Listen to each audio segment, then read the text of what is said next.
Oke, selamat datang lagi di Tau Mina Esa Project Suara Minahasa Cerita Kita. Nah teman-teman, so lumayan lama so torang ndak baku dapa saat ini. Dan torang kembali lagi dengan torang pe podcast. Dan tentu saja torang yang selalu menghadirkan orang-orang hebat di Minahasa ini. Nah, dan sekarang torang berarti dengan orang hebat lagi di Minahasa. Oh, lebih tepatnya di Tondano, Kang Ner.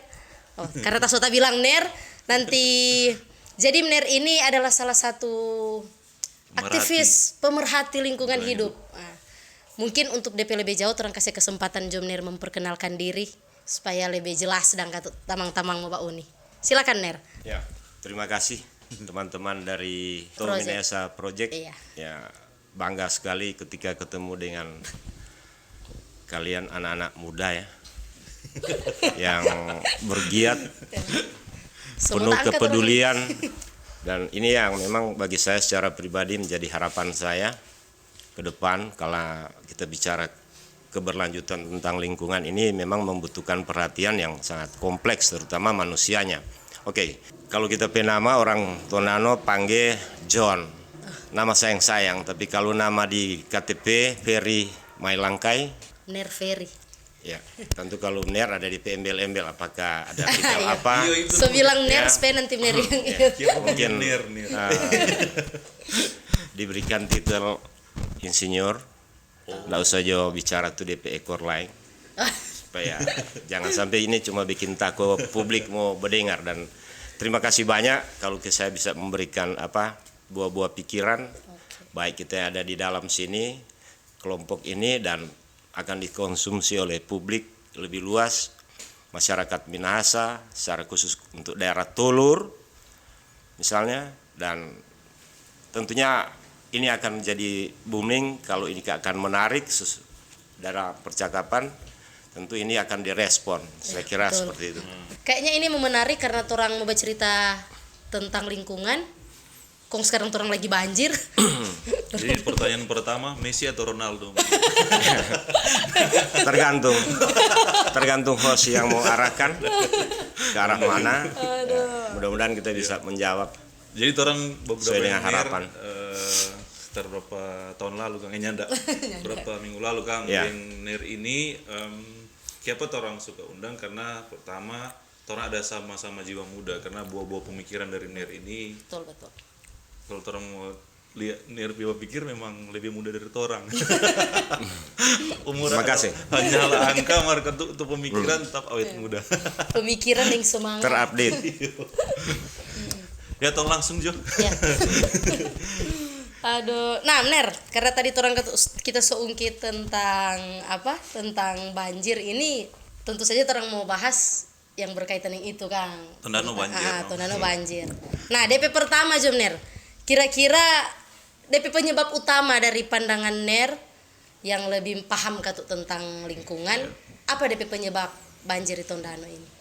Menarik nih pertanyaan, susah gampang, tapi kita rasa orang boleh pecahkan bersama secara rasio, secara pengetahuan. Kalau definisi banjir, kita mulai dulu di situ bahwa melimpahnya air di suatu wadah dan kemudian dia dianggap meluap dan mempengaruhi daerah lain, wilayah yang di mana air itu meluap, seperti itu.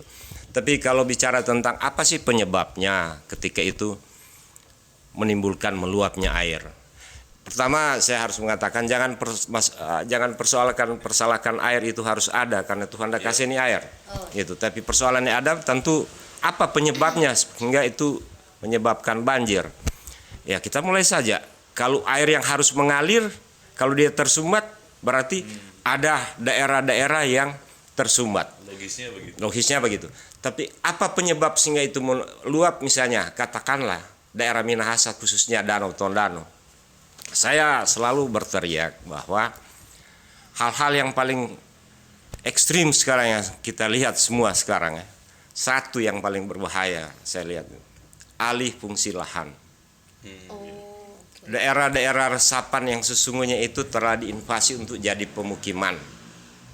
Ini yang soal. Misalnya daerah sawah misalnya, ketika direklamasi daerah pemukiman, kita lihat saja di sekitar daerah Tulur sekarang kan. Tulur ya, saya katakan bukan cuma Tondano. Kalau bicara Tulur ini ada kurang lebih 6 kecamatan yang ada di sekitar situ. Nah, baru sistem pertanian kita yang masih dominan monokultur, ya. Satu area hamparan ditanam satu jenis tanaman. Katakanlah saya tidak mau mengatakan bahwa itu saya tidak senang misalnya cengkeh, tapi tahu persis bahwa kalau cengkeh mau berbuah, daerah bawahnya itu harus tidak ada tanaman lain, tidak punya gulma. Nah, ketika dia bersih, hujan, dia terjadi tumbukan, ini teknisnya akan terjadi pencucian tanah. Keluar yang namanya run off, aliran permukaan. Nah, semua itu di lereng ini akan mengalir di mana? Ke danau. Dia membawa lumpur, ya. Tadi yang kedua, antara lain kalau kita bicara penebangan pohon secara liar. Seperti itu. Nah, kita sudah tahu bahwa penebangan pohon ini, fungsi pohon ini apa? Fungsi tanaman pohon itu apa? Dia harus menyumbang air sebenarnya. Dia harus menahan banjir. Ya kan? Nah, harapan kita harus berpikir, jangan sampai menebang pohon sembarangan ketika kita mau memanfaatkan lahan. Nah, harusnya ada penanaman kembali. Seperti itu kan? Nah, wilayah antara lain yang paling banyak dominan. Di sini kalau saya katakan daerah yang terakses secara langsung dengan danau ada 26 desa. Ya. Ada 26 desa kelurahan yang tersebar di beberapa kecamatan, ya. Itu. Sampah masyarakat, sampah dari yang ada di dalam kehidupan aktivitas masyarakat itu ke arah mana? Itu semua tumpah ruah ke danau. Karena dia akan masuk ke parit, ke selokan yang lebih besar, kemudian mengalir semua ke danau. Begitu.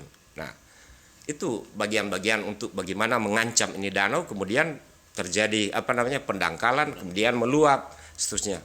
Nah, berdampak pada apa yang ditanyakan tadi, banjir.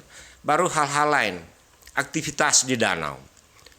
Ketika ada pengayaan unsur hara di danau itu muncul tanaman gulma yang sekarang lagi krisis, kita bicara tentang eceng gondok. Kan? Luas danau kurang lebih 4.600 hektar. Tahu enggak yang diinvasi sekarang oleh tanaman yang disebut gulma eceng gondok yang mengancam danau itu sekarang? Kurang lebih 800 hektar. Itu. Dan itu hampir ini berbahaya sekali. Kita harus carikan cara lain, cara yang lebih optimal supaya ini selesai. Nah, karena dia penyumbang tentang rusaknya danau ini. Nah, belum lagi yang kita harus bicarakan tentang aktivitas lain di danau. Apa? Tidak terkoordinasinya spot lokasi tentang pemeliharaan ikan. Tadi saya bicara tentang pengayaan unsur hara. Dari segi ekonomi oke, kita penghasil. Tapi dari segi apa yang diberikan terhadap nutrisi kepada ikan, semua tidak terkonsumsi. Dan ini akan jadi mineral untuk merangsang pertumbuhan-tumbuhan tanaman air. Apa itu? Hidrilla, eceng gondok, dan beberapa jenis tanaman air yang memang habitatnya di situ. Itu. Jadi ini skala yang sangat masif, bisa mengancam persoalan rusaknya danau, mengancam kita jadi banjir. Seperti itu. Jadi saya berharaplah apa yang ditanyakan ini, jujur saya harus mengatakan bahwa banjir sudah memberikan isyarat kepada kita 100 tahun terakhir ini mungkin yang paling ekstrim, dan pengetahuan saya kalau dia sudah memberikan signal pertama seperti ini, dia akan berkelanjutan.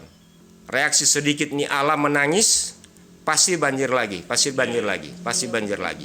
Saya kira mungkin itu yang sesuai dengan pertanyaan yang saya sudah jawab, ya. Apa penyebab banjir? Itu orang sama yang dapat anak-anak muda dan orang pertanyaan cuma sesimpel itu. Ner dah jawab dengan sebegitunya. Lewat nerpe jawaban tadi kita pun boleh simpulkan lewat nerpe emosi. Berarti ini disuarakan cukup lama kamu Ner kan? Ya, sebenarnya mungkin dari sebelum orang lahir sudah. Saya beraktif di danau kalau bilang disuarakan saya cukup lama, dari tahun 80-an. Saya sudah main-main yang untuk kepentingan danau atas keprihatinan yang luas gitu. Tapi ya tidak boleh kita bermain sendiri, mesti komprehensif, baik masyarakat, pemerintah. Nah, kalian-kalian ini juga yang suka mendorong, mengkritisi, saya kira ini sangat baik. Torang Ner sedikit ke tata ruang dan pembangunan. Tadi kan Ner bilang tuh bahwa itu sebenarnya berdampak, berpengaruh begitu. Ya. Perubahannya dulu dengan sekarang bagaimana sebenarnya? Sangat jauh berbeda kalau kita bicara tentang kondisi Danau Tondano secara literatur. Bicara 1834 ketika kolonial masuk itu terdeteksi dalam literatur yang tertulis dia masih ada 40 meter. Masih dolong ya. Sangat dalam istilahnya. Sekarang Nah, pada posisi kondisi kekinian ketika terdeteksi dia hanya 14 meter. Itu rata-rata ya. Dan berarti ada sudut-sudut tertentu di dalam dari bagian dasar mungkin ada yang tinggal 7 meter. Ke danau sekarang kan ada yang dari landai. Itu bukan danau nih, Soparigi itu. Ya, semua jadi loyang. Orang jadi loyang karena ada datang dia ke daerah cekungan yang paling dalam ya sekarang oleh penelitian yang terpublis sekarang ada tinggal 14 meter. Kalau lagi 14 meter, kalau mungkin dihitung sekarang mungkin sudah lebih terangkat. Gitu. Artinya kita bisa melihat bahwa bagaimana reaksi terhadap danau ketika mengalami penurunan kualitasnya dalam hal ini. Itu kompleks sekali, sangat kompleks. Seiring pertumbuhan penduduk ini makin banyak penduduk di sekitar, ketika tidak diatur persoalan-persoalan tentang kepentingan pribadi, misalnya sampah tadi saya katakan, jamban misalnya, kalau dia bermuara tertuju ke danau, hati-hati. Makanya saya sudah katakan, dampak yang akan muncul pasca banjir akan muncul penyakit. Itu karena misalnya Escherichia coli yang bisa mengancam. Sekarang belum pada sisi ambang batas, tapi sudah muncul karena apa? Limbah dari rumah, terutama rumah sekarang. Kalau jamban-jamban sekarang tergenang air, ya kan dia keluar di mana daerah itu? Tetap ke danau. Nah, kalau E. coli berkembang apa akibatnya? Ya kan penyakit. Nah, beresiko tinggi, sangat beresiko. Nah, kalau danau ini sudah terkontaminasi dominan E. coli, hati-hati. Kita tidak ada harta lagi yang paling besar terhadap apa yang kita harapkan tentang Danau Tondano. Gitu. Karena nilai satu-satunya berkat Tuhan untuk kita sekarang Danau Tondano harus tetap pelihara. Gitu. Nah, bersyukur orang ada boleh diskusi dengan orang senior yang lebih paham, lebih lama lihat nih Danau Tondano. Ner, di waktu muda dulu, Ner tak pikir enggak mau jadi sama begini danau. Maksudnya sama dengan orang kan sekarang, orang pun tak pikir tuh sebentar kalau begini terus, pernah enggak tak pikir begitu? Saya kira saya tidak mau berdiplomasi tentang keadaan itu pada masa lalu kalau kilas balik, tapi jangan sekali-kali melupakan keadaan. Saya pikirkan sama dengan kondisi sekarang, anak-anak sekarang di masa dulu, bahwa trennya akan ada persoalan. Memang gitu. Sudah mulai ada signal tentang itu kan, bahwa ini tadi kan ditanya berapa boleh ke dalam 1834 kita sudah tahu kenapa dia mulai menipis, artinya daerah bawah itu sudah mulai terangkat itu. Nah, ketika dia habis airnya misalnya, yang paling berbahaya sebenarnya harta yang Tuhan berikan kita. Saya katakan kita hidup tumbuh berkembang di daerah Minahasa itu semacam segumpal tanah dari sorga Tuhan kasih pada orang untuk orang diami, dan orang diberikan air di atas ketinggian 600 meter dari permukaan laut yang begitu begitu cantik, begitu mempesona bagi kita, begitu nilai seni sampai dinyanyikan di tepi Danau Tondano oleh Vivi Sumanti, dan itu menggelegar ke wilayah-wilayah seantero Indonesia ini, bahkan mendunia. Nah, itu kebanggaan. Tapi kalau pada akhirnya harapan kita, saya dulu berpikir dia akan hancur, itu jelas. Nah, yang paling berbahaya Pak kalau dihancur, lepas dari saya katakan tadi itu mengancam danau. Ini daerah reservoir, dia daerah pendingin, ibarat kendaraan itu radiator. Danau terbentuk secara vulkanologi, kan ada indikatornya jelas. Air dingin, ada air panas, itu daerah Semeru Endo. Artinya itu ada lahar di bawah. Nah, sekarang kalau dia kering, apa yang jadi Pak, Ibu? Ini gunung-gunung ini akan aktif semua. Sampai situ Kita nak pikir. Ini reservoir. Memang Orang tak pikir nih. orang berpikiran kalau so kering ya sudah no so Radiator Semua Roendo yang dirembukan. yang kan? rembukan itu. Iya, iya. Radiator itu kalau kering apa? Mati mesin, meledak kalau Meledak. itu bakar. Iya, saling Nah, ini betul. apa yang menjadi kalau petorang? Sementara orang daerah sekitar di sini dikelilingi oleh vulkanologi. Kita dalam posisi ring of fire. Ya kan? Ada apa namanya? Gunung Soputan, ada Tampusu, Iya. ada Kalabat, ada Lokon, ya kan? Nah, kalau dia keluar akhirnya juga satu fungsi lahar di sini. Apa ajarnya kita masyarakat sini? Hengkang semua. ternyata separah itu kok TDP. Segawat itu loh, kamu mesti bilang. Makanya sekarang belum terlambat lah kita masyarakat sekarang. Oleh karena itu saya menghimbau generasi muda kalian ini, tolonglah. Jangan membosan-bosan untuk menyuarakan ini. Danau Tondano ini langkah apa? Memang perlu solusi. Nanti mungkin kita bicara apa solusinya selanjutnya. Untuk bagaimana mengantisipasi. Namner mungkin sebelum siapa tahu orang berdiskusi ini kok dapat solusi kan nanti. Insya Allah. Mudah-mudahan. Mudah-mudahan. Mar kalau Ner melihat bagaimana dan ini pemerintah ataupun pihak terkait dalam mengelola sistem drainase atau saluran air, karena kan ini kalau orang awam kan berpikir misalnya DP masalah cuma buka pintu air supaya turun tuh banjir, banyak kan orang berpikir begitu. Kira-kira bagaimana menurut pandangan tentang pengelolaan drainase yang ada di Tondano sampai sekarang? Yang mengakibatkan itu Yang berapa kampung berhubungan yang dengan tak itu. tono tuh. Oke, saya tidak secara ekstrim mengatakan mempersalahkan siapa. Saya dalam posisi itu, tapi kalau kita kenal pemerintah ini adalah bagaimana dia hadir dalam rangka memberikan pelayanan publik. Iya. Seperti itu. Tentu masyarakat akan berpikir, pemerintah bagaimana ngoni mau bikin AK ini? Langkah apa yang harus dilakukan? Saya kira juga optimalisasi pemerintah ada, tapi mungkin tidak menjangkau sepenuhnya perasaan untuk bisa selesai. Pemerintah tidak hanya sekedar bagi orang sekarang ketika masyarakat terkena dampak hanya diberikan beras, bantuan. Itu tidak menyelesaikan persoalan banjir. Betul. Hanya menyelesaikan sementara ketika harapan hidup dia bisa terselesaikan secara ekonomi, ya, secara kebutuhan.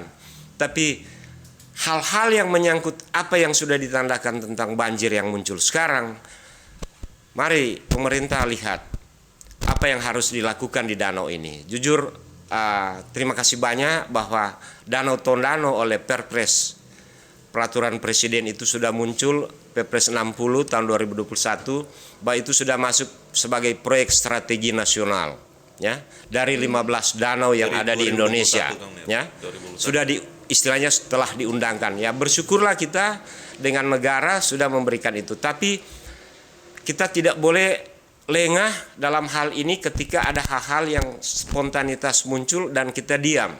Nah, pertanyaan tadi, apa langkah pemerintah atau bagaimana sudah connect enggak pemerintah dalam kondisi kekinian? Memang saya kira, ya, mohon maaf kalau saya harus mengatakan bahwa belum optimal, ya, belum optimal untuk misalnya, ya, kalau kita bicara semua kalau pemerintah diaturan, ya kan, saya tahu untuk Danau Tondano untuk sistemnya ada yang disebut sudah ada rencana detail tata ruang. Iya. Mohonlah pemerintah Kabupaten Minahasa terbuka tentang itu, karena tata ruang ini rencana detailnya itu semua telah mengatur daerah sempadan danau. Kalau secara undang-undang dia 50 meter, tidak ada aktivitas, ya.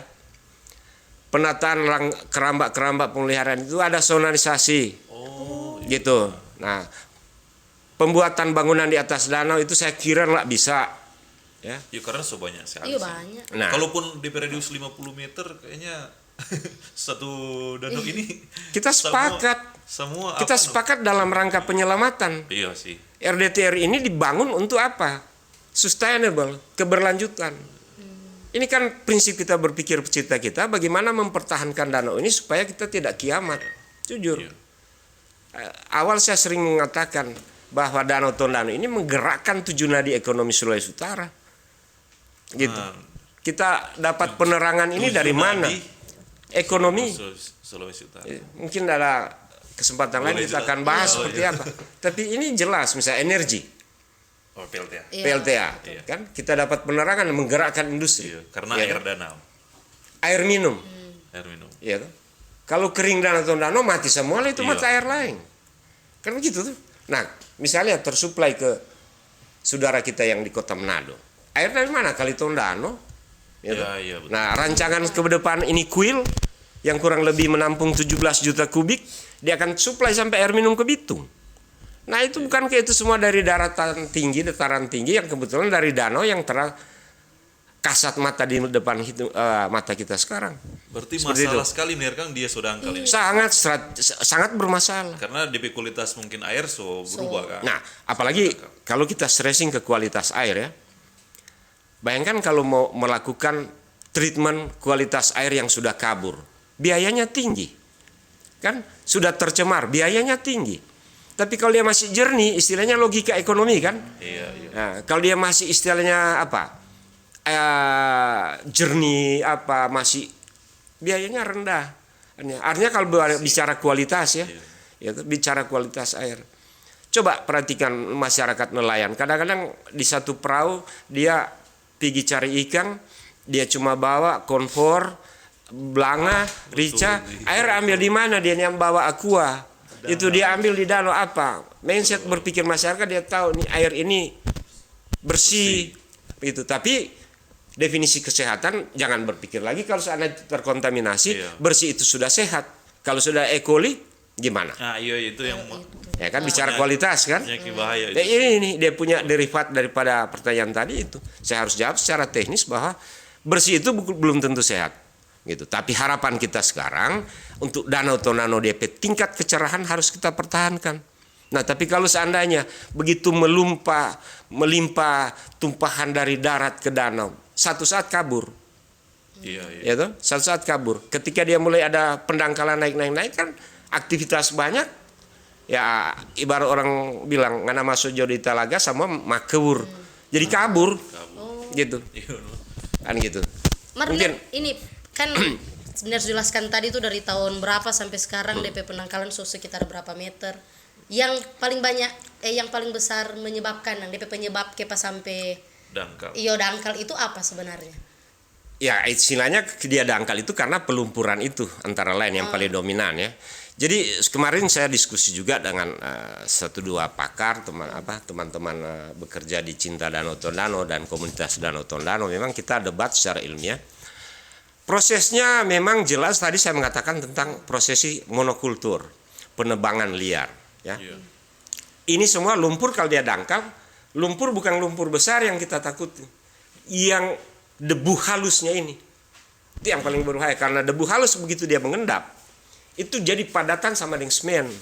Partikel semakin kecil, dia semakin ikatan yang lebih kan semakin kecil, sisi sudutnya semakin rapat. Iya, iya. Seperti itu, sama dengan semen. Debu itu ketika dia jadi padatan, dia akan jadi membatu. Nah, bayangkan kalau ini danau seperti itu. Iya, kan sama dengan semen keras. Ya, kan? Karena sudah menebal. Ya toh?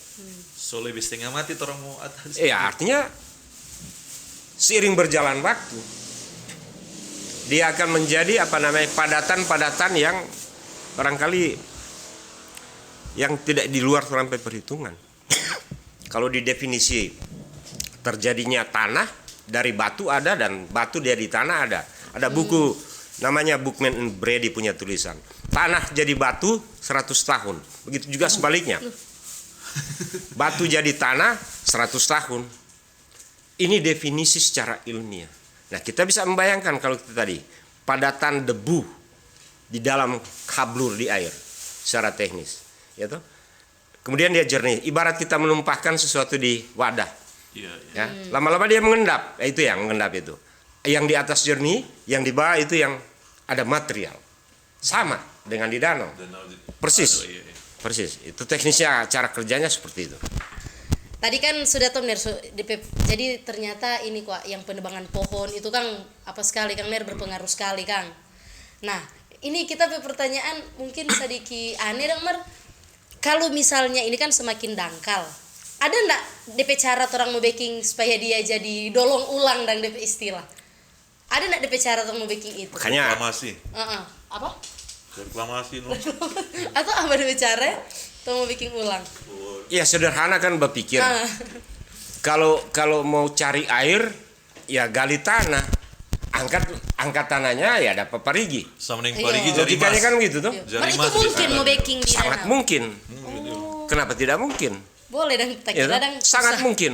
Oh. Kalau harapan kita, misalnya Danau Tondano dengan luasan yang jelas ya, lingkaran Danau Tondano itu 42 kilo. Nah, Nah, yang ini baru tahu kita kasih tahu Iya. sekarang. Luas danau sekarang terdeteksi kurang lebih 4.600 sekian hektar. Kalau seandainya komunitas ini bilang, "Torong seturung akang karena dia kurang 14 meter, seturung 10 meter." Artinya dia mau baking kira-kira jadi 24 meter. Dek, kali akang je. Tinggi kalau boleh hitung tinggi. Tinggi 10 meter kali panjang, oh, berapa juta kubik yang harus dipindahkan, cari tanpa di mana? Oh, ini mesti dipikirkan. Tapi pertanyaan tadi saya harus jawab, bisa, sedangkan laut pun bisa disedot. Oh, Ya toh? Apanya dermaga-dermaga untuk dikasih dalam ada pengerukan, bisa, ada teknologi. Ada teknologi kalau memang harus seperti itu. Nah, tinggal bagaimana kemauan para penyelenggara, pemangku kepentingan, terutama pemerintah untuk memberikan jaminan kepada masyarakat bahwa ini akan ada ancaman dan ke depan apa, dan kita harus memproyeksikan ini ada jaminan, ini Danau Tondano untuk keberlanjutan kehidupan masyarakat di daerah sekitar Minahasa ya, Sulawesi Utara secara khusus, secara umum. Ini aset seperti itu. Ada teknologinya. dulu kita pernah tahu pernah baking itu pengerukan di danau. Kemarin tahu tahun berapa kita masih kecil. Pernah itu no. Itu baru kemarin kalau ada bicara yang paling banyak pengerukan dari daerah outletnya kan, Oh iya. sampai di kali yang sampai ke apa namanya Tosya Lama itu. Das. Itu. Bukan das. Di apa? LTA. Kalau das kita akan terangkan lain. Kalau das itu sampai oke. Bunaken ya. Oh, Daerah aliran sungai yang disebut itu sampai Bunaken. Kalau bicara das, Dari sini das ke- Tondano itu ke sampai Jengki. Bunaken. Supaya orang ini supaya Iya, kita nah, baru tahu sampai di memang. Jengki tuh. Tak pikir cuma di sini-sini. Nah, kalau untuk mengantisipasi awal harapan torang, tentu kalau dia tersumbat ini aliran lihat juga tuh kali Tondano ini, toh di jembatan ada pancang-pancang, iya tuh ada buang-buang sampah di kali, karena mengendap, ada beki akan karamba, itu ada aliran kemudian diinvasi oleh eceng gondok tumbuhan air. Ya harapan torang sekarang, antisipasi pemerintah sekarang segeralah minimal untuk sekarang untuk diperlihatkan, tolong ini diselesaikan dulu ini kali dan sebersih supaya step by step kelihatan bahwa ada progres antisipasi pemerintah Kabupaten Minahasa katakanlah untuk memberikan apa namanya harapan terhadap bagaimana bekerjanya untuk danau begitu. Ya tentu misalnya juga danau yang ada sekarang ketika di belakang semua ini ada rumah ya dibentengin itu sampai ke apa pintu air. Tahu enggak pintu air sekarang sedang kalau pintu air katakanlah ya, dia ada selebar kurang lebih 25 meter atau 24 meter. Tahu enggak sekarang? Dia menyempit. Di samping dia menyempit, di daerah-daerah yang dia mau tumpah ke turbin, dia naik. iya. Sudah naik. Benar. Begitu, bayangkan. Logika itu kan sama dengan kita bilang air tumpah di gelas ketika dia volume tidak sama, dia akan tabuang. Sama deh ini. Luap. Nah ini mesti dikerjakan. Harus dikerjakan. Artinya flow air ini kalau dia tabuka, baik dari segi dia dalamnya cukup, lebarnya cukup, dia bisa menyedot limpahan air yang ada di danau. Gitu. Nah karena memang juga di sisi lain kebutuhan air di danau itu harus konstanta. Maksudnya apa? Harus tetap di mana dia difungsikan dalam rangka menggerakkan apa turbin. Begitu. Tanggari 1, 2 dan 3 seterusnya. Itu harus dikontrol. Tun share, Begitu. R1, R2. Jadi itu. Jadi pertanyaan ini, teknologi sekarang maju, itu ada caranya. Kalau kenal kemarin itu antara lain yang mau menjawab bagaimana memelihara ini danau. Tapi secara sporadis kita sekarang, ketika dia ada PSN, ada perencanaan yang matang, tapi tinggal bagaimana kita sekarang mendapatkan sosialisasi, misalnya pertemuan-pertemuan begini, supaya publik tahu bahwa masyarakat sekarang disajikan informasi yang akurat terkait bagaimana apa rancangan ke depan tentang Danau Tondano ini. Gitu. Tadi kita diskusikan, harusnya yang dibuat apa? Supaya dia tidak melimpah. Tolonglah dari sebelah barat sana buatkan kanal. Di samping yang sudah direklamasi buat kanal supaya apa? Efek dominonya bahwa lahan sawah masih bisa difungsikan. Coba lihat jalan dari patung Korengkeng seterusnya. Togela ke sana. Dia harusnya masa mau bikin jalan ada air kan? Logikanya kan tidak mungkin kan? Tapi pada waktu sekarang apakah dia masih orang bilang jalan? Kalau ada sebawa jala bajo ikan kumpiara orang situ. Bawa perahu ya. Itu padahal jalan. Itu. Gitu. Dia sebentar bukan bawa oto, bawa perahu kan. Nah, kan gitu. Nah, orang tidak suka itu ke depan. Tapi mari pemerintah yang bagaimana gitu. Sekali lagi saya harapkan lewat diskusi ini atau penyampaian saya ini dalam pertanyaan-pertanyaan saya menghimbau pemerintah Kabupaten Minahasa. Mana RDTR-nya? Ya. Karena itu yang saya kejar. Walaupun operasionalnya RT RW itu belum disahkan atau bagaimana, harus transparansi. Begitu. Karena ini menjadi perdebatan secara strateginya apa kebijakan pembangunan. Begitu. Saya sebagai aktivis saya memang melihat bahwa ada hal yang masih keraguan-raguan, misalnya strike pemerintah terhadap invasi-invasi lahan itu dibiarkan. Ini mohon maaf, saya mesti bicara itu. Ini fakta. Kenapa dibiarkan? Mau merubah satu area lahan itu, lahan sawah jadi lahan kintal, halaman, tidak gampang Pak, alih fungsi ini. Tapi kenapa mereka bisa invasi? Pembiaran. Seperti itu. Ini kita kecewa sekali kalau model begini. Iya sih. Tadi saya sudah menceritakan bagaimana lahan sawah harus memproduksi untuk kebutuhan kita. Iya betul. 1 minggu sehari saja sekian puluh ton. Apa masih menjamin rakyat tuh Minahasa? Enggak lagi. Jangan orang dilahirkan terus sebentar mereka jajah. Ada pihak lain yang menjajah tuh Minahasa.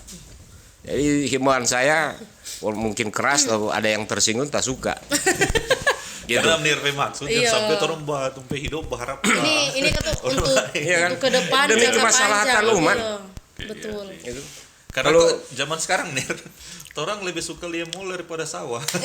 Benar sih, betul. Iya, betul. Orang menganggap suatu daerah maju kalau orang suku takut mungkin nggak terlalu mungkin banyak ada yang tidak senang kalau kita bilang begitu. Mari debat gitu. Kita bicara data. Iya. Kita bicara fakta. Gitu. Kita tidak pernah mau diplomasi secara politis. Gitu. Atau dalam kepentingan ekonomi, kita bicara dalam kepentingan masa depan, lingkungan harus dijaga, yaitu berkat Tuhan harus dipelihara, kan itu. Betul. Yang penting. Nah ini Mir, tadi menarik sekali kita dengar bahwa ternyata ada pemikiran-pemikiran sama Mir begini. Tentunya banyak juga orang yang ada pemikiran begini. Cuma masalahnya kalau nggak sampai ke masyarakat semua, tapi maksud disosialisasi. Kayaknya itu yang masalah sekarang, maksudnya sosialisasi ini kadang kalau ada kegiatan sosialisasi di generasi itu orang Mir, nak menarik. Jadi bagaimana orang mau sosialisasikan nih hal-hal ini Pak orang-orang yang mungkin kalau perkumpulan ada sosialisasi di sana, ada seminar sana, orang pe generasi Mir so nak minat di begitu. Cari di cara mau sosialisasi. Kalaupun orang mau pergi ya karena ada doi dudu. Oke. Pertanyaan ini saya kira misalnya bentuk kejadian hari ini. Artinya akan dikonsumsi oleh masyarakat apa sebenarnya yang menjadi persoalan orang kote. Iya, Nah, betul. artinya Minahasa ini proyek anak-anak muda milenial sedang berpartisipasi dalam kesenjangan arus informasi. Iya. Dan kemudian Minahasa ini kelompok milenial ini menjembatani, katakanlah mengundang orang-orang yang paham, mau menceritakan karena di sana nggak ada yang menginformasikan secara utuh, gitu. Ada ruang yang tersumbat, kan gitu. Terjadilah ledakan. Sama dengan ini air, begitu tersumbat banjir, sama. Arus informasi ini tersumbat di masyarakat, di bataria. Kan DP persoalan. Tapi kalau arus informasi ini benar, sama dengan kita bilang tadi, saya ucapkan tadi, hei, mana RDTR? Ya, kita kejar RDTR. Rencana detil tata ruang Danau Tondano, mana perdanya? Gitu. Jangan ada pembiaran. Mohon maaf, ya kan? Jadi ini jadi topik kanal Kang for informasi. Ya, salah satu yang luar biasa. Ya, terbangga. Orang udah bahas tadi banyak sekali, itu belum tentang sampah. Itu belum tentang sampah karena kalau balia-lia sosmed sampah yang di PLTA sana banyak sekali. Itu baru di PLTA, belum Itu yang baru tata singgah. Yang tata singgah dari sini berarti otomatis itu masyarakat yang buang di situ toh. Masyarakat yang buang sampah. Mar kalau misalnya orang bilang kalau orang tuntut ini jangan buang sampah sembarangan misalnya. Orang semua bilang pemerintah kok enggak sadia. Kalau itu bagaimana nih kira-kira untuk orang keadaan di Tondano sekarang?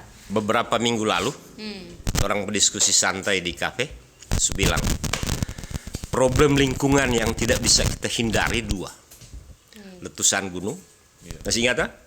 Dan kemudian gempa bumi. Dia bisa merubah tatanan kehidupan di dalam daerah yang kita diami. Misalnya kemarin terjadi di Palu. Dia bergeser tanah yang namanya ekuafaksi, itu namanya. Ini bahasa aneh gue ini sedikit. Nanti tolong terangkan. Ini fakta. Merubah area secara koordinat. Nah, tapi bagaimana dengan pertanyaan sampah? Siapa yang bicara tentang sampah ini? Nah, artinya kalau ini sampah ini muncul, orang, manusia yang lakukan. Nah, kalau bicara tentang ini akibat tentang lingkungan ini, orang membunuh orang. Lingkungan kan ini ada abiotik dan biotik. Nah, orang dalam posisi biotik, manusia dan isinya organisme yang lain, ada banyak kegiatan-kegiatan berdasarkan masalah kehidupan kita secara ekonomi sosial di tengah-tengah masyarakat. Tapi pada posisi sampah ketika kita mengkonsumsi ada waste-nya ini tidak termanajemen. Inilah kalau kita bicara tentang lingkup danau, dia mengalir masuk selokan kecil, masuk selokan besar, masuk ke danau. Danau jadi apa? TPA, tempat pembuangan akhir. Nah, kalau mau lebih luas secara skenario di daerah seputar danau, manajemen sampah sebenarnya ada tentang manajemen sampah. Salah satu yang sudah mungkin digambarkan oleh pemerintah. Manajemen atau belum? Itu ada tapi DP manajemen nak terlaksana, maksudnya dok atur dan bagus nak terlaksana di lapangan. Sebenarnya kalau dia ada transparansi di soal begini tuh, sampah yang ada di Kota Tondano per hari ada laporan berapa ton. Kemudian orang generalisir di daerah seputar danau misalnya, semua bisa dihitung, bukan tidak bisa dihitung. Nah, kemudian jenis apa sampah ini, ya kan? Apakah ini ada sampah yang masih bisa bermanfaat? Kalau kita orang lingkungan, kita bilang akan ada yang organik ini. Cuma orang baru sampai di merawat sampah ini di tempat pembuangan yang ada di TPA sekarang, toh? Di Kulo, gitu. Tapi itu pun bagi saya manajemen operasionalnya tentang kendaraan kesian. Kita saja terus terang sebagai mau dibahasakan tadi tanya kita apa, kita aktivis, kita ada plastik kantong besar yang saya tahu itu tiap minggu ada kurang lebih 3 atau 4 kali dijemput. Tapi lain kali ini 2 minggu bahkan ada 1 bulan baru piambe. Gitu. Karena kita tahu ini kendala-kendala operasionalnya. Tapi kalau pemerintah memang sigap tentang ini, apapun ini, tolong geser akang DP dana operasional satu, tingkatkan armada, kan gitu. Kalau di daerah-daerah pelosok ya beli akang tuh apa namanya motor yang pakai Motor, ya. gitu. Supaya Tiga apa? bola itu. Benar-benar ada perhatian manajemen sampah Baru ini. tuh berapa tahun lalu kayaknya pernah dorang Iya, di tiap- per kecamatan dorang dasa diakan tuh motor sampah itu. Berapa tahun lalu? Iya, berapa tahun lalu ta masih Kita masih kecil ya. Kong sekarang Mar kaso nanda- basar. Mar itu nanda Tidak optimal. Nanda optimal. Nah, boleh enggak kalau dulu orang bersaksi itu cukup optimal, kenapa sekarang enggak? Iya. Misalnya, entar lain manajemen sampah. Nah, kalau dia masih membuat semacam sistem sanitary landfill, itu juga harus ditata, gitu. Karena resapannya itu kan ketika dia ada perubahan dekomposer, dia akan mengalir juga di daerah perairan bawah, kan itu. Ada manajemennya, manajemen sampah. Ketika dia sudah di lokasi, dalam posisi apa yang dibuat tentang sanitary landfill ini apa, gitu. Nah, orang kalau memang harus dijadikan katakanlah manajemen sampah, mungkin dijadikan organik pupuk ya, ketersediaan pupuk, atau jadi biogas. Tora ada harapan seperti itu. Artinya kesinambungan mata rantai ini dalam rangka pembelajaran kepada masyarakat. Ini sampah kotek berharga, gitu. Ini sampah kotek ternyata bukan sekedar sampah, tapi dia berharga feedback. Nah, ini plastik daur ulang kan, teknologi yang disebut sirkular itu sekarang jadi sepatu, jadi jersey, gitu. Bisa. Artinya setahu kita di Bitung sana ada yang mengelola sampah plastik itu untuk jadi biji plastik diekspor. Jadi saya pisah di tempat sampah. Sih bisa. Nah, menumbuhkan kesadaran ini harus intens. Artinya pemangku kekuasaan harus pertama-tama memberi contoh. Semua elemen masyarakat termasuk kalian. Ya, betul. Ya, dan saya. Seperti itu. Kita contohkan di rumah, walaupun memang ada sampah, walaupun di halaman masih ada plastik, mari kita ada sampah yang kita tampung untuk disiap dijemput. Iya, betul benar mesti saya pisah tuh. Iya kan? Organik non organik tuh. Mar kalau zaman sekarang kita cuma berharap ngoni buang sampah di tampa aja bersyukur. Begini. Sebelum di situ. Kemarin bikin lapangan, God bless, Iya, kan? sama Kemudian ada dirobak kembali, lain koki lain masakan ya sorry. Kemudian di seputaran field itu lapangan Samratulangi ini ada wadah merah, biru, kuning toh. Ada niat baik pemerintah. Iya. Artinya menggambarkan sampah hijau ini, sampah merah ini, dan sampah kuning ini. So jelas. Apa jadinya? Campur. Cari sekarang itu sudah besi tua. Sudah. Oh, Iya, sudah ada. Hilang juga Iya, kan? sudah ada yang di sini yang di lapangan basket situ sudah ada tuh. Jadi Dek, begini. Harapan pemerintah sudah memberikan juga jaminan-jaminan terhadap prestasi pembangunan. Coba lihat. Case yang di depan hidung kita. Ketika aksi malam sebentar itu akan ada banyak pengunjung dan beraktivitas. Besok pagi lihat apa? Iya. Sampah berserakan. Artinya apa? Kesadaran masyarakat belum tumbuh. iya. Ini persoalan. Nah, orang harus kembali lagi tompe diri. Niat baik harus dibarengi dengan kesadaran yang baik. Apa yang harus? Mulai dari diri sendiri. Ya, semacam begini so mulai dengan ekspansi publisitas. Nah, mulai, jangan berhenti.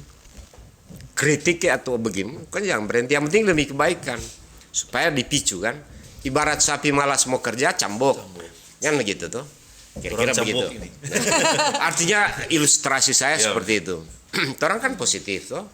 Plus minusnya itu publik akan menilai. Asal ngomong Sunimneri, mari orang diskusi. Gitu. Cari tanpa lain ngone kong kantor orang ini juga berita. mir tuh masalah orang Gitu. tonton di sini apa?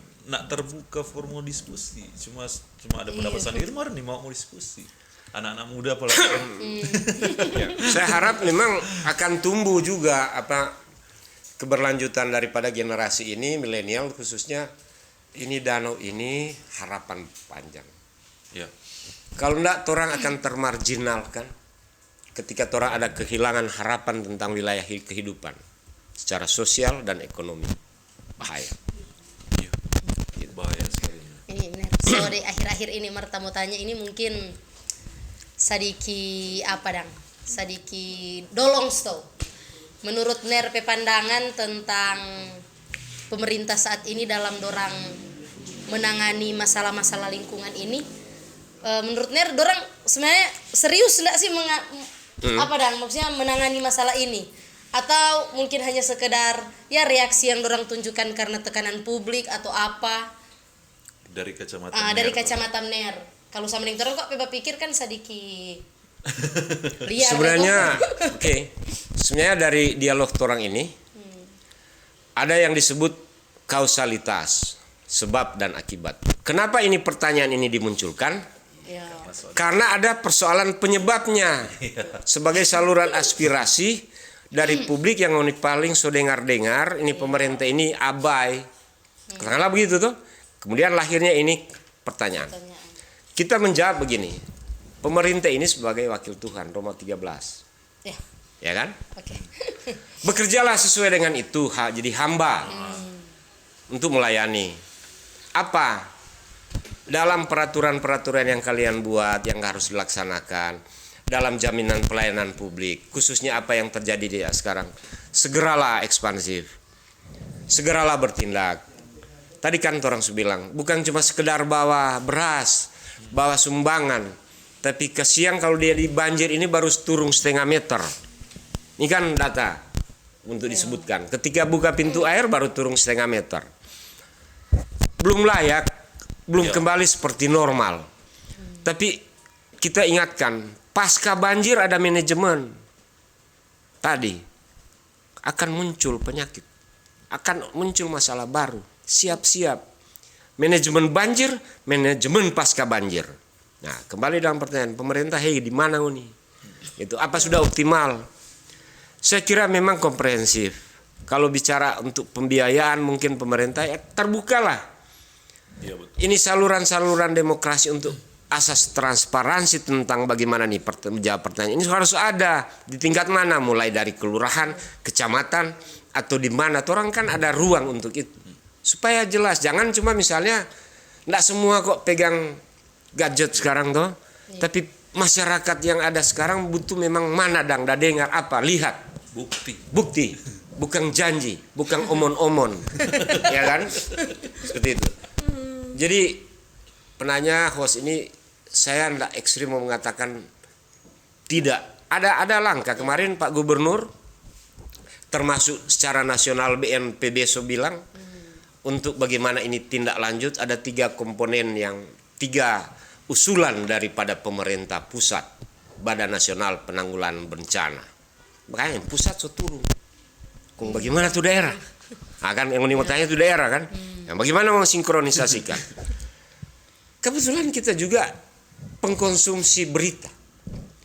BNPB menawarkan 3 untuk wilayah-wilayah banjir yang terekspansi oleh genangan air. 1, bahwa hengkang dari tempat ini, dari lokus banjir, dan cari tempat yang lain, kami dirikan bangunan, kami akan subsidi. Nah, ini keberpihakan pemerintah.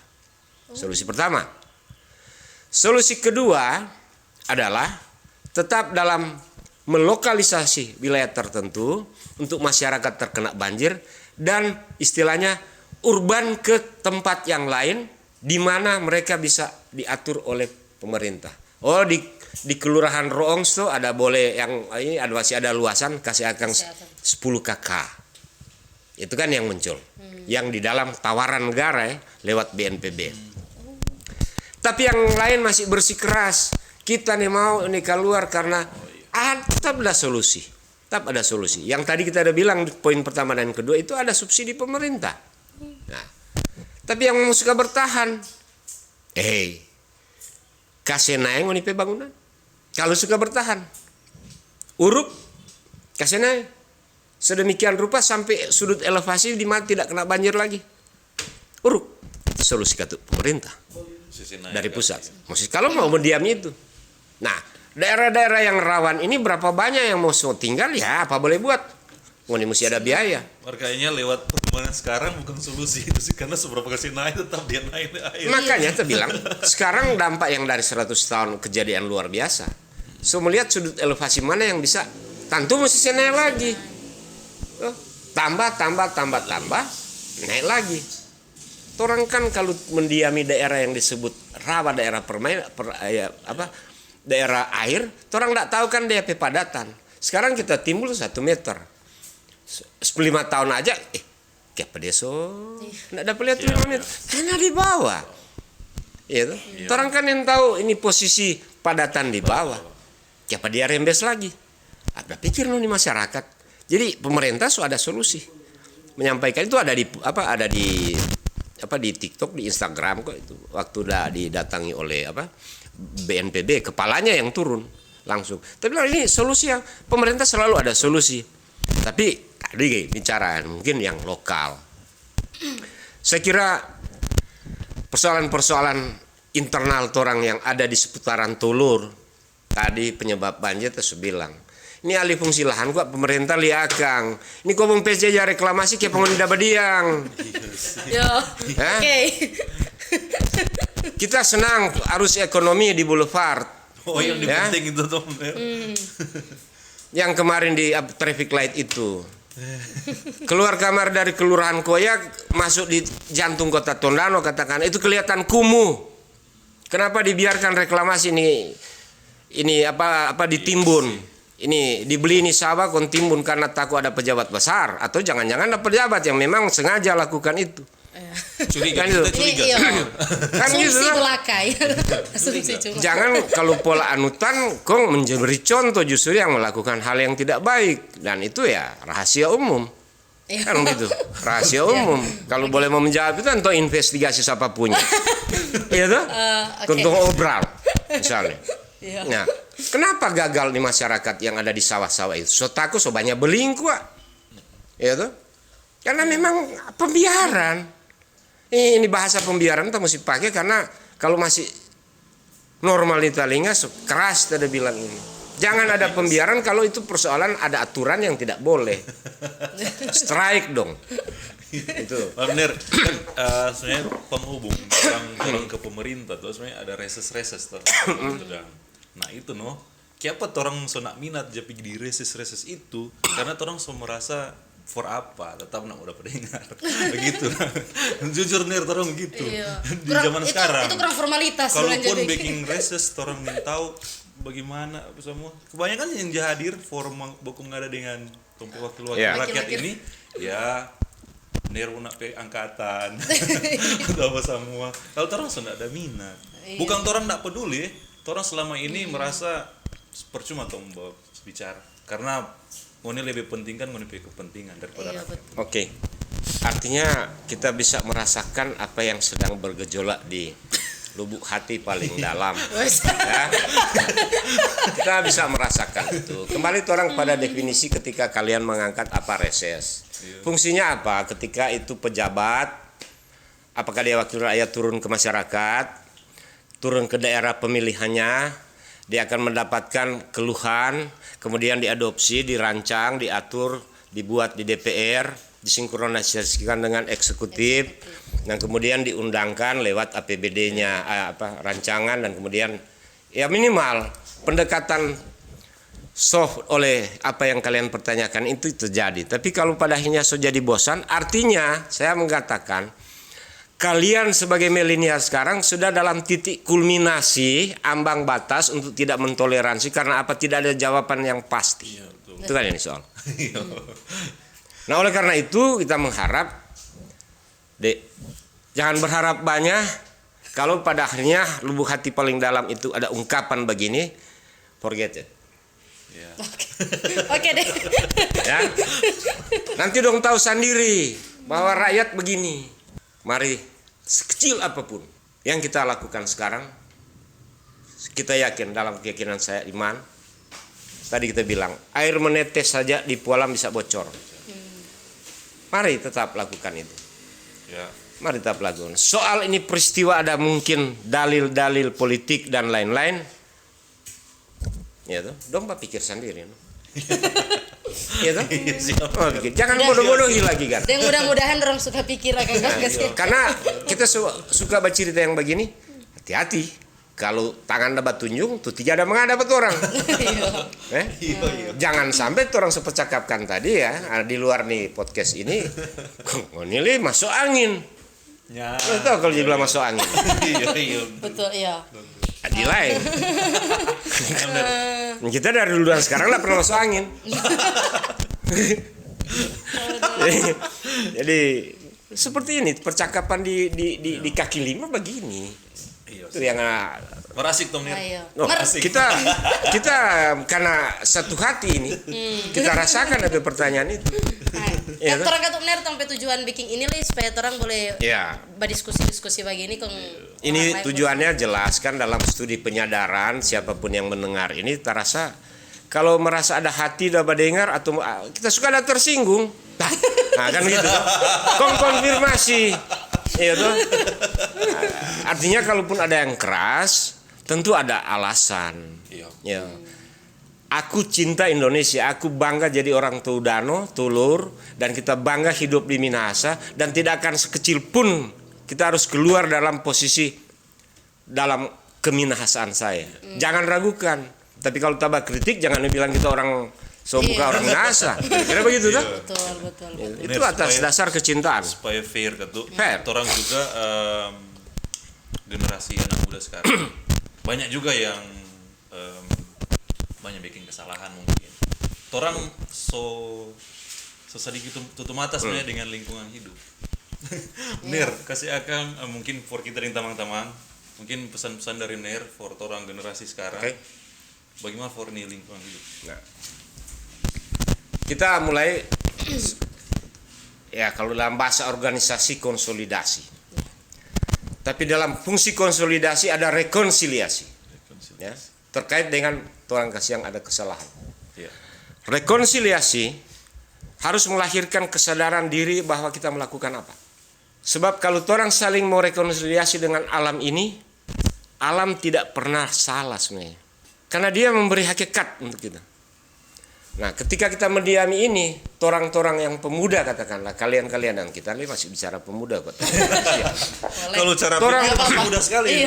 Torang ada kesalahan. Mari torang rekonsiliasi introspeksi. Bakunya akan dengar tuh da podcast kemarin. Ini dia pedalil rekonsiliasi diri. Dan kemudian dalam komunitas yang lebih luas mari sadar. Bu ini kok itu benar dia bilang apa betul. Nah, ketika tidak mau rekonsiliasi diri untuk mengakui sebuah bentuk kesalahan, jangan mimpi ini persoalan ini mungkin selesai mar panjang. Iya. Itu loh, tuh harapan saya seperti itu. Mari rekonsiliasi diri untuk bersama-sama melakukan hal yang positif, dan positif itu secara bersama-sama orang melahirkan itu secara baik dan optimal. Jadi dalil kata rekonsiliasi maksud tahu apa? Introspeksi diri dulu. Begitu. Ini awal dan begitu. Ini sudah 2 jam ini. Ya masih tergantung. Karena Dela ketuk udah mau ibadah kolom. Enggak apa-apa. Mas, mohon maaf ya. Terima kasih banyak. Mungkin terakhir Dela. Sebenarnya kalau mungkin setelah ini tong mau lanjut yang nanda di kamera Kang. Iya. Soalnya kalau terlalu panjang le sudah asap tuh kamera ini Kang. Supaya ini ada kisi-kisi baru. Iya. Mar DP akhir kan tuh makasih banyak. Makasih banyak banyak sekali ilmu yang orang dapat ini dan merasa terdidik tuh orangnya. Iya. Soalnya kita kan kita sedikit nama kita ada bawa di program aksi jangka pendek, menengah dan panjang yang harus dilakukan itu.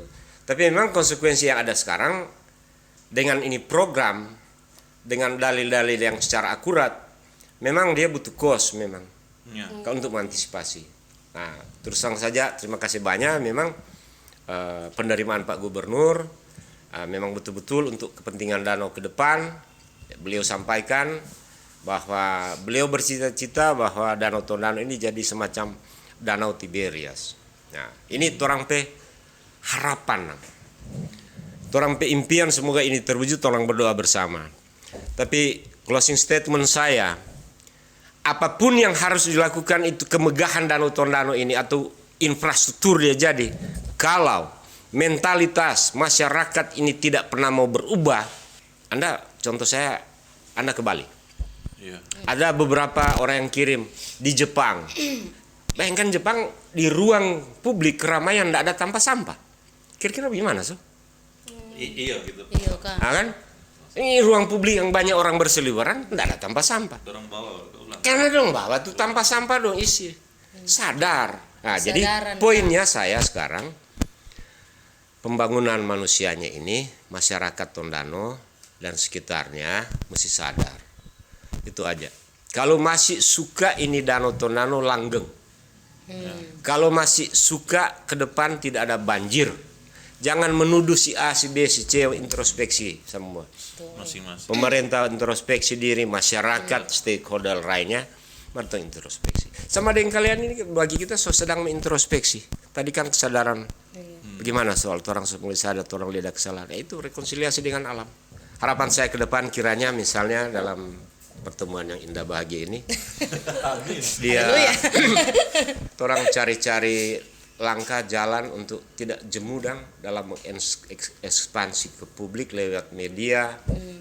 Mudah-mudahan ini kalau ada 1.000 yang dapat dengar, kita cuma butuh tidak pula banyak, 10 judul. Iya. Kan? Dikit-dikit.